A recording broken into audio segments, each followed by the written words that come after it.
Assalamualaikum warahmatullahi wabarakatuh. Perkenalkan, nama saya Aisyah Nurbaiti dari Universitas Indonesia Maju Jakarta, Fakultas Ilmu Kesehatan, Program Studi S1 Keperawatan, dengan NPM 09206/94. Pada video kali ini saya akan menjelaskan tentang pemeriksaan tingkat kesadaran menggunakan GCS atau Glasgow Coma Scale. Video ini saya buat untuk memenuhi salah satu tugas mata kuliah Keperawatan Medikal Bedah 3 yang diampu oleh dosen kami, Bapak Nurse Arif Hidayatullah, Magister Keperawatan, Spesialis Keperawatan Medikal Bedah. Glasgow Coma Scale atau GCS merupakan teknik atau skala yang digunakan untuk menilai kesadaran pasien secara kuantitatif dengan cara menilai respon pasien dari rangsangan yang diberikan oleh si pemeriksa. GCS sendiri terdiri dari 3 variabel. Yang pertama ada I, V, dan M. Untuk I merupakan eye atau respon pasien dalam membuka mata. Kemudian V merupakan verbal atau respon pasien dalam berbicara. Dan M merupakan motorik atau respon pasien dalam gerakannya. Kemudian untuk nilai tertinggi dari GCS totalnya adalah 15 yang terdiri dari nilai I 4, nilai V 5, dan nilai M 6. Kemudian nilai terendahnya GCS adalah 3 yang masing-masing variabel bernilai 1, nilai I 1, nilai V 1, dan nilai M 1. Baik, yang pertama kita akan memeriksa respon pasien dalam membuka matanya.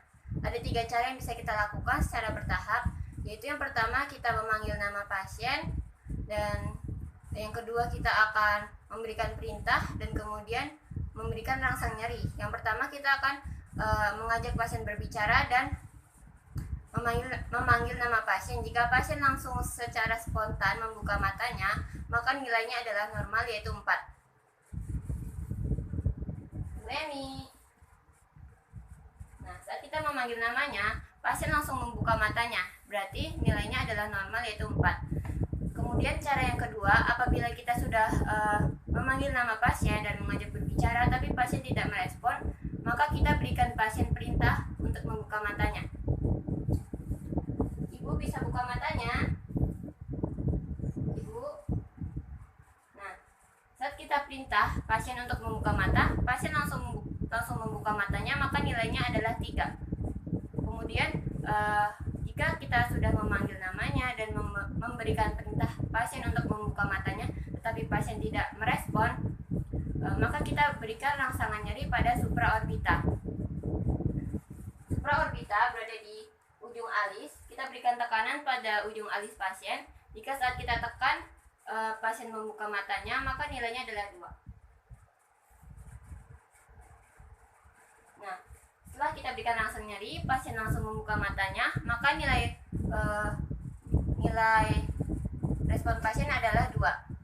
Namun jika kita sudah berikan rangsang nyeri namun tidak ada respon apapun dan pasien tidak membuka matanya, maka nilainya adalah 1. Nah, selanjutnya kita akan menilai respon pasien dalam berbicara atau menilai respon verbal pasien dengan cara kita mengajak pasien berbicara.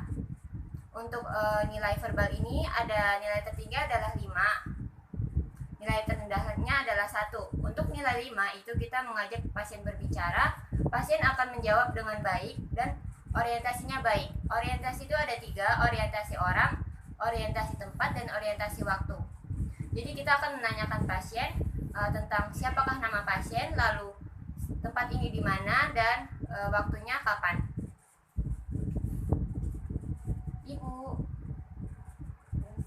Ibu namanya siapa? Bu Emi. Ini di mana ya, Bu ya? Di rumah sakit. Ini malam atau pagi, Bu? Pagi. Nah, pasien dapat menjawab dengan tepat dan benar dan secara aktif, maka nilainya adalah normal, yaitu 5. Selanjutnya untuk nilai 4. Untuk nilai 4 itu saat kita ajak pasien berbicara, pasien menjawab dengan aktif namun jawabannya tidak tepat atau kacau. Jadi misalkan kita tanya ini tempatnya di mana, pasien menjawab yang tidak sesuai, misalnya di kolam renang. Ibu kalau boleh tahu sekarang ada di mana ya Bu ya? Di taman, Di taman. Tidak tepat ya. Pasien menjawab namun tidak tepat atau kacau, maka nilainya adalah 4. Selanjutnya untuk nilai yang 3 itu saat kita ajak berbicara, pasien menjawab namun hanya sepatah kata. Seperti misalkan kita tanya, "Ibu apa kabarnya?" Ya, hanya seperti itu. Itu nilainya adalah 3. Kita coba ya. "Ibu, bagaimana kabarnya?" "Ibu sudah makan?" belum. "Ibu, bagaimana kabarnya?" Sakit. Nah, jadi pasien hanya menjawab seadanya dan hanya sepatah dua patah kata. Seperti itu maka nilainya adalah 3. Kemudian untuk nilai 2, saat kita ajak pasien berbicara, pasien merespon hanya dengan erangan seperti "Ibu bagaimana kabarnya?" Hanya seperti itu. Kita coba ya. "Ibu, Bu Emi, apa sudah makan?" "Bagaimana kabarnya Ibu?" Nah, pasien hanya menjawab dengan erangan, maka nilai responnya adalah 2. Sedangkan jika saat kita ajak berbicara namun pasien tidak merespon sama sekali, itu nilainya 1. Itu nilai terendah. Lalu yang ketiga, yang terakhir kita akan menilai respon motorik pasien atau respon pasien dalam gerakannya. Untuk nilai motorik ini yang tertinggi nilainya adalah 6. Untuk nilai 6, untuk menilainya kita akan memberikan perintah kepada pasien. Apabila pasien langsung melakukannya dengan baik, maka nilainya adalah 6. Selamat pagi Ibu. Ibu bisa angkat tangannya? Bisa Ibu angkat kakinya Ibu? Ya, pintar. Baik. Nah, jika pasien langsung mengangkat tangan dan kakinya secara spontan saat kita berikan perintah, maka nilainya adalah 6. Selanjutnya, jika pasien kita minta untuk mengangkat tangannya namun tidak ada respon, maka kita berikan rangsang nyeri pada supraorbita. Saat kita berikan rangsang nyeri, pasien ada usaha untuk menepis. Jadi pasien mengetahui lokasi saat kita memberikan nyeri. Kita akan memberikan nyeri pada supraorbita pasien. Kita berikan tekanan pada supraorbita pasien. Jika pasien berusaha untuk menepis, itu maka nilainya adalah 5. Nah, pasien berusaha untuk menepis menggunakan tangannya tadi seperti ini, seperti itu. Nah, maka nilainya itu adalah 5. Selanjutnya, kita akan memberikan rangsang nyeri pada pasien. Kalau tadi kan untuk nilai yang 5 itu pasien berusaha menepis karena mengetahui lokasi nyerinya. Selanjutnya, apabila kita berikan rangsang nyeri pada pasien di supraorbita atau di tempat lain, pasien akan berusaha untuk menghindar. Coba. Pasien berusaha menghindar dengan cara menggeleng seperti itu. Maka itu nilainya adalah 4. Nah, selanjutnya, apabila kita berikan rangsang nyeri pada pasien dan pasien melakukan respon fleksi pada tangannya seperti ini.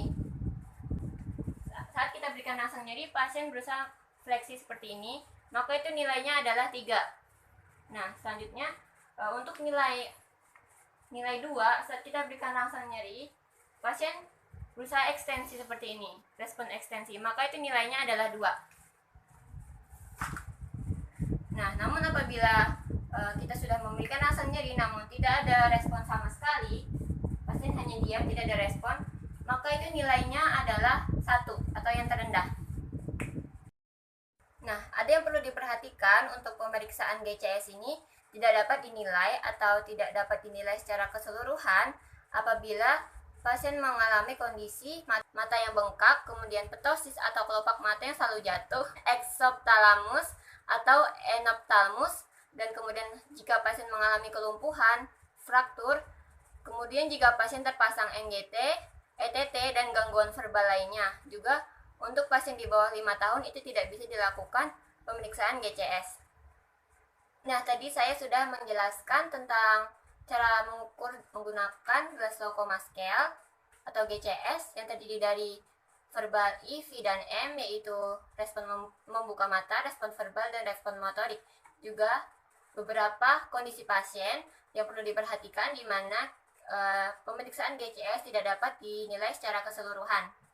Semoga yang sudah saya jelaskan tadi dapat dipahami, dan apabila ada kekurangan mohon dimaklumi. Wassalamualaikum warahmatullahi wabarakatuh.